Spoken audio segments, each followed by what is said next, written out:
माझ्या नायकांना वंदन करत, भावांनो आणि बहिणींनो, आज आपण या धानोरा गावामध्ये शिरीष दादांच्या प्रचार सभेसाठी एकत्र जमलेलो आहोत। आणि म्हणून ज्यांच्या ज्यांच्या मनामध्ये आदिवासीची अस्मिता आहे त्या सर्व भावांना, सर्व बहिणींना माझा जय आदिवासी। भावांनो आणि बहिणींनो, धानोऱ्याला येत असताना मध्ये विजय गावितांचा पण मतदार संघ लागला आणि त्या मतदार संघामध्ये त्यांनी बॅनर लावलेले आहेत। विजय गावितांनी काय बॅनर लावले? ना जातीसाठी, ना आरक्षणासाठी, ना ठेकेदारीसाठी, आपलं मत विकासासाठी। म्हटलं वा रे विजय गावित, धनगर आमच्यामध्ये आले तर चालेल तुला, ना आरक्षणासाठी म्हणतो, मग इकडे तुझ्या भावाला तुला बी इसका दाखवतो हे सांगायला धानोऱ्याची जनता इथे आलेली आहे।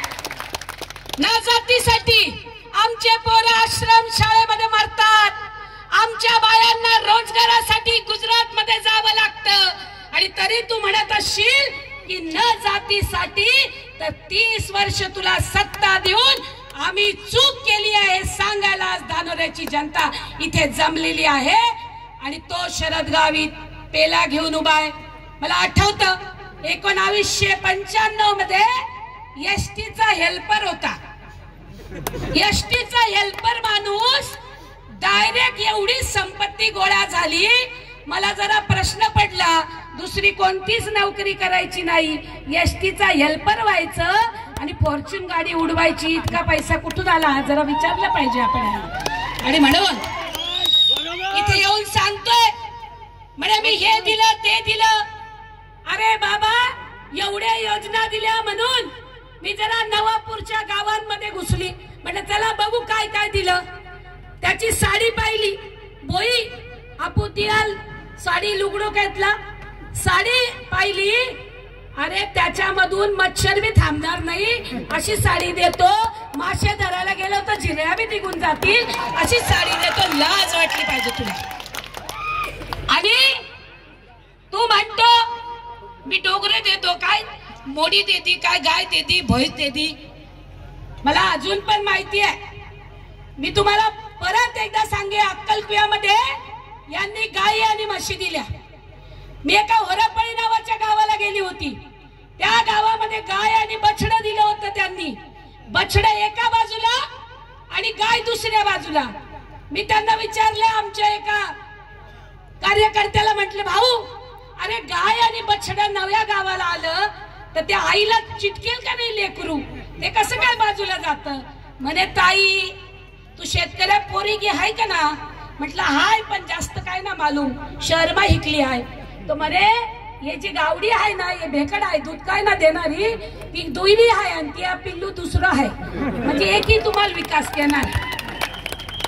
आणि म्हणून ते काय केणार, अर्धा आम्ही अर्धा तुम्ही, याला विकास चाले, अर्धा ठेकेदार, अर्धा शरद गावित, अर्धा विजय गावित, आणि थोडं उरलं सुरलं अख्खं हिना गावित, आणि एवी आवी गेली सुप्रिया गावित, मोठोच तियाल जोजवे।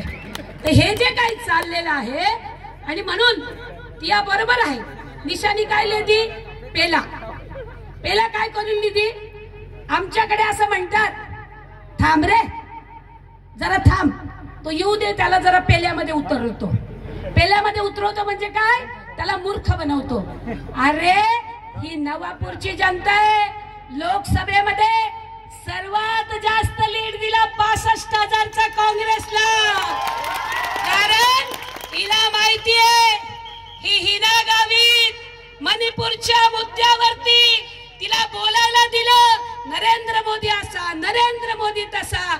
अरे तुझ्या बहिणींना मणिपूरमध्ये नग्न केलं, त्यांची इज्जत लुटली, तू 32 मिनिटात 32 सेकंद बोलली नाही, आणि म्हणून या नंदुरबारच्या जनतेनं तुला 3200 किलोमीटर दूर फेकून दिलं, ही गोष्ट लक्षात घे। आणि म्हणून तिचा बाप मग तिथे जिनवळ नावाचा माणूस, हा आमचा शिरीष दादा, ते आमचे केसी पाडवी, हे गेले तिकडं धनगरांच्या विरोधामध्ये आरक्षणाच्या बाबतीत बोलायला, आणि ते झिरवळ आणि त्यांनी तर बिचाऱ्यांनी 6व्या मजल्यावरनं उड्या मारल्या.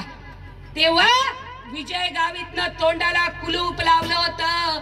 भावांनो आणि बहिणींनो, तुम्हाला संधी आहे त्याच्या भावाच्या विरोधामध्ये बदला घेऊन आदिवासींच्या आरक्षणाबद्दल न बोलणाऱ्यांना जमीन दाखवण्याची संधी तुम्हाला मिळालेली आहे आणि तो बदला जरूर तुम्ही घ्या. आता भरत गावित बद्दल काय बोलावं, ते बंद पडलेल्या घड्याळाच्या मागे लागले. आता 18 तारखेला 5 वाजता निवडणूक संपणार आहे म्हणे. म्हटलं त्याचं घड्याळच बंद आहे, त्याला कसं समजेल 5 वाजले का नाही. त्याचा मालक अजित पवार 29 जूनला भोपाळमध्ये नरेंद्र मोदी सांगतो म्हणे राष्ट्रवादी ही सर्वात भ्रष्ट पार्टी आहे आणि अजित पवारने 70,000 कोटी रुपये खाल्ले म्हणे. आणि 2 जुलैला 29, 30, 1 आणि 2 3च दिवस झाले आणि अजित पवारला राष्ट्रवादी मधून फोडून त्या भाजपनं आपल्या बरोबर घेतलं. आणि म्हणून ही भारतीय जनता पार्टी कोणती आहे? भ्रष्टाचारी लोक जमवणारी पार्टी म्हणजे भाजप हे आपण लक्षामध्ये ठेवलं पाहिजे. आणि म्हणून हा भरत गावित त्या घड्याळावरती उभा आहे. काळजी करू नका, खूप पैसे येतील, भरपूर घ्या. 70,000 कोटी रुपये आपल्याच बापाची घेतले त्याने, त्यामुळे काय घाबरायचं, घ्यायचे त्याच्याकडून भरपूर. आणि म्हणून आपण हे ठणकावून सांगितलं पाहिजे. धानोऱ्याच्या लोकांना किती जाणवतं, या देवमन भाऊ, विक्रम भाऊ तुम्हाला किती जाणवतं मला माहिती नाही, पण म्हणे स्वरूपसिंह नाईकांनी उभा केलेला कारखाना आम्हाला पाहिजे, आम्हाला पाहिजे, आम्हाला पाहिजे. घे, तुला दिला. त्याला दिल्याबरोबर काय केलं, तो कारखाना बंद पाडला.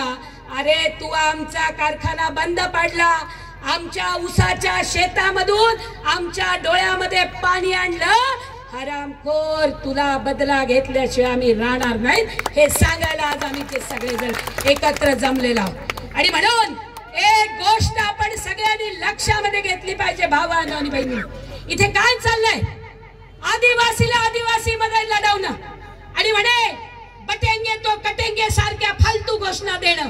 माझा प्रश्न आहे की या महाराष्ट्रामध्ये आमचे लोक जेव्हा डोक्यावरती बोचका घेऊन गुजरातला मजुरीला जातात, ते नाही का तुम्हाला हिंदू दिसत?